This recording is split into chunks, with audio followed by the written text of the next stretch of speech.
Hello, everyone. I hope you can see me today.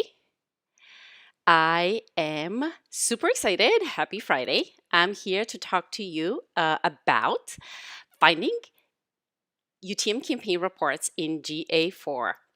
In light of the recent and final migration from the classical Google Analytics to GA4, I would love to share with you how easy it is to find your UTM campaigns in the new GA4, and most importantly, how you can gain invaluable insights with just a few clicks.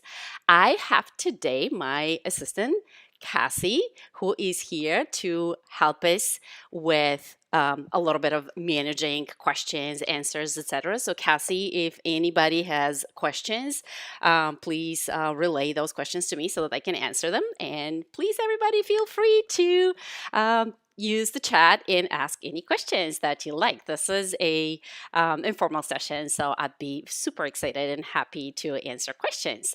All right, so let's get started.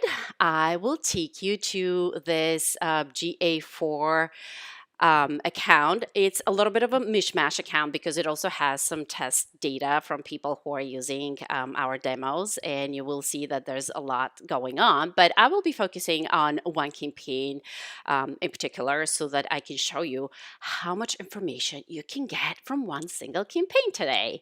Okay. For this to happen, you need to go to your analytics platform and click on traffic acquisition. So the traffic acquisition report, as you can see, has all of your main, oops, my mouse is not performing really well today. Okay. Okay, so going back, it's back on track. So these are your main channels that have been defined into your Google Analytics platform. So feel free if you have custom um, channels to be informed, to be changing them. What is happening? You might want to scroll up so that everyone can see Um, all your stats. oh, okay. Scroll down. Oh, okay. Thank you very much. So, again, let me go back to what I was talking about. So your session default channel group here will have all of the channels that have been set up into your Google Analytics account here. Let me go back to it real quick. So if you go into your data settings, you can see your channel groups here, and you can have your Google channel default group. Feel free to create your own channels based on what your objectives and goals are. This is what you're going to see in the traffic acquisition report. What I'm going to do right now is I'm going to write here campaign. So I'm going to select session campaign. And you will see here that right now the number of entries changed to 28. What I'm also going to do is I'm going to write here source. So I'm going to select the session source medium, and what you'll see immediately here is that the number went from 1 to 117. So as you will see, a lot of things happening here. Okay. What I'm interested in, though, is one particular campaign. So, what I did here was we came up with this brand new Excel add-in for our new customers. And when we have visitors on the main website, Campaign Trackly, if anybody clicks on this button here, Test Drive It Now, they're going to arrive at this landing page, which we created on HubSpot. The main goal of this landing page, of course, is to have users fill out this form so that they can um, see an actual demo of the product. But there are a couple of other goals like watching the video, downloading materials, and signing up or contacting us. And let's see how all of this is being tracked in Google Analytics. So what I'm going to do is I'm going to copy this address here so that I'm able to find this campaign, and I'm going to type it or paste it right here. And here it is. So what is the first thing that we see? The first thing that we see is that it says referral here. And that's a problem. Why?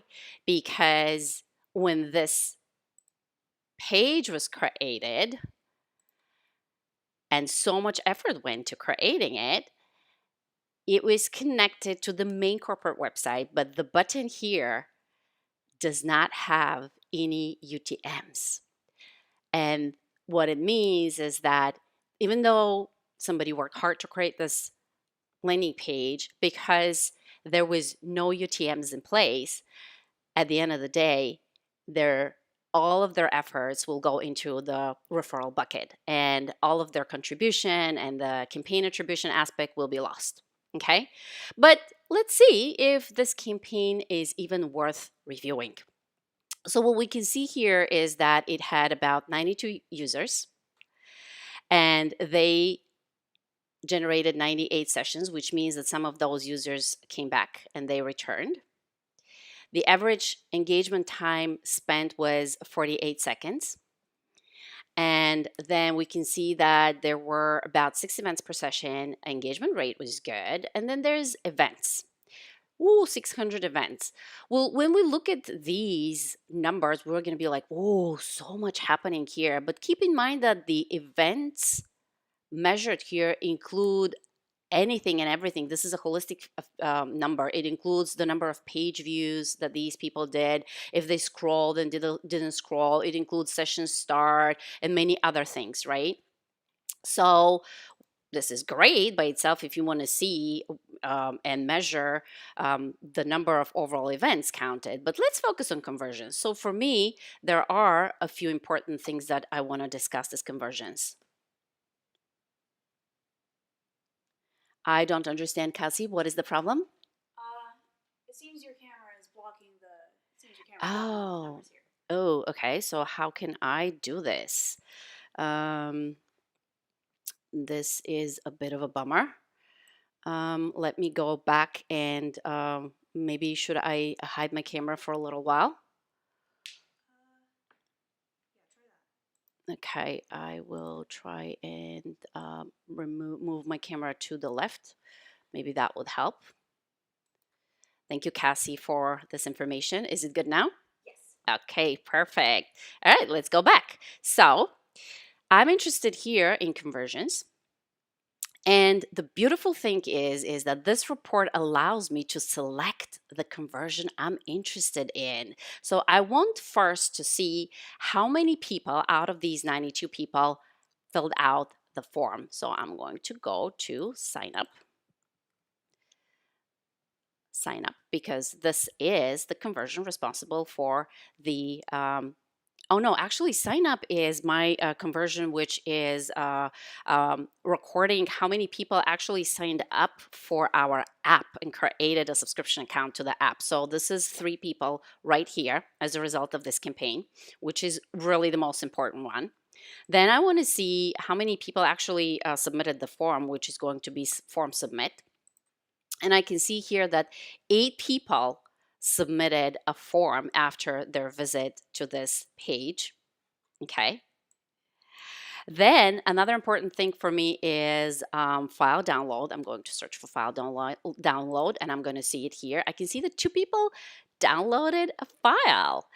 And then I'm also going to try and see how many people watched the video. So I'm going to do video start, and zero people watched the video. So that is very interesting. We worked hard to generate this video, but it seems that people were not interested to watch the video. Well, this is nevertheless great news because 8 people filled out this form. And if I am to look at my stats and analyze things, I can see that this page alone generated 8 submitted forms. We collected information on 8 leads, and this is great. 3 people signed up for our app. This is even better. 2 files were downloaded, and this is also great. We're talking here a total of 13 conversions. And if I divide 13 conversions by 92 users, I have 14% conversion rate, which is a great number because the average conversion rate for landing page is probably 5 to 6%. Of course, this is an absolute number, which means that some of those conversions could have been made by the same person. But even if I look at only the number of submitted forms, which is a unique number, it still gives me 8% conversion rate, which is great because the average for the industry is 5 to 6%. All right, so far, what I'm seeing here is that I have a page which actually created value, which actually has a very high conversion rate on the most important conversions that I'm looking at here, and that normally I should be able to have bragging rights in terms of the leads generated here. So, what are the takeaways? Very, very important. Even if a landing page created is within your marketing department, within your company, if it is on a separate server, like for example, this page, which sits on the HubSpot server, and it is being referred to from your corporate site, like in our case here, please use UTMs because they will make sure that you actually have here a campaign name, a source, a additional information that can provide more granular tracking, and it will never go into the bucket of referrals. Okay, so now I'd love to show you something else. I am going to try and see here what was the landing page. So I'm going to come here and I'm going to do landing. No, I'm going to do path. And I'm going to see page path in screen class. Why am I doing this? Because I want to see what these people who visited this landing page were up to. What were they doing? Okay, so let's see first. I can see here that we have 7 visits to the free sign up page. So this is the page where people will go if they click to start a free trial. And I can see that 7 people went to this page. Remember that we were able to see that only 3 people ended up signing. And the page that measures that is this page, onboarding members. So 7 people landed on the free sign up page, but only 3 actually finished the sign up. So this is somewhere about, let's see, we are talking here about 58% abandonment rate. Okay, this is still pretty good because anything under 7% is considered good. But maybe this could help us think about adding additional information that could be more convincing, or maybe adding a chat to our sign up page so that we can convert a higher amount of people. What else did these people do? They looked at pricing plans. Okay, this is really great. They spent actually 1 minute on this page, which means that they were serious about becoming customers or about understanding what we are offering. And this signifies really high intent. What we are going to be able to do is we are going to be able to actually hopefully connect these people if they filled out a form with their behavior on the website, and we're going to be able to identify who is looking at the pricing plans, and maybe we could offer them some great discounts or some other offers that are going to be interesting and enticing to them. We can see that they looked at the contact us page, they looked at the tutorials. They really wanted to learn about our extension, our spreadsheets, and how we automate. Some of them looked at the cookie policy. I mean, this is awesome because it gives us great review of what these people were interested in. And you can see from the number of pages visited, you can see that actually you have at least 7 or 8 very, very interested users, and it is worth following up with them and nurturing them. Okay, so again, what is the takeaway from this exercise here? Number 1, always add UTM tags when sending users to another website, even if the website is within your company. It's important to make sure that all your hard work that you put into a campaign is actually being tracked and reporting so that you can, kind of prove the value you created and the leads generated. This also helps make sure that at the end of the day you have correct attribution in place for your marketing and for your company. Always calculate your conversion rates, abandonment rates, and always find ways to improve or optimize that. All right. And before I end up today's session and see if there's any questions, let me just really quickly take you to our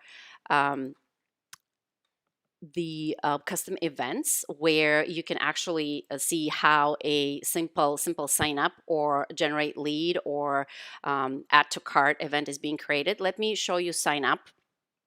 So as I mentioned to you, signups are very, very critical conversion events for us. This measures how many people actually created a subscription or a free account with our app. So the way we do that, the way we track that with Google Analytics 4 is super, super easy. It is very similar to how we used to do it with the old Google Analytics. We're actually tracking the thank you page. And my thank you page in this case scenario, it's my onboarding users page.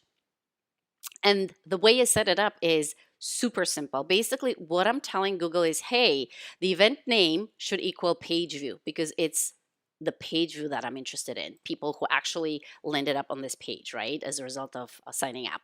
And then I need to say, hey, the parameter we're looking at is page location, and the page location should be this. And that's all. 2 lines, pretty simple, but it's very powerful because I'm able to track at any point in time the number of people who signed up. And that is everything for today. Hopefully this short session was useful and you were able to see how invaluable your UTM tags are. I will now ask Cassie if there are any questions. There don't seem to be any, so everything seems to be good over here. Okay, amazing. It seems that there are no questions. So thank you so much for your time to attend our session. Happy tracking and have a wonderful weekend. Bye. Speak soon. Bye. Don't forget to join us for our next live streaming session next week. Thank you. Bye. And if you have any questions, feel free to email us at support@campaigntrackly.com. Awesome. Yes, Cassie here is chiming in saying if you have any questions, please don't hesitate to email us at support@campaigntrackly.com.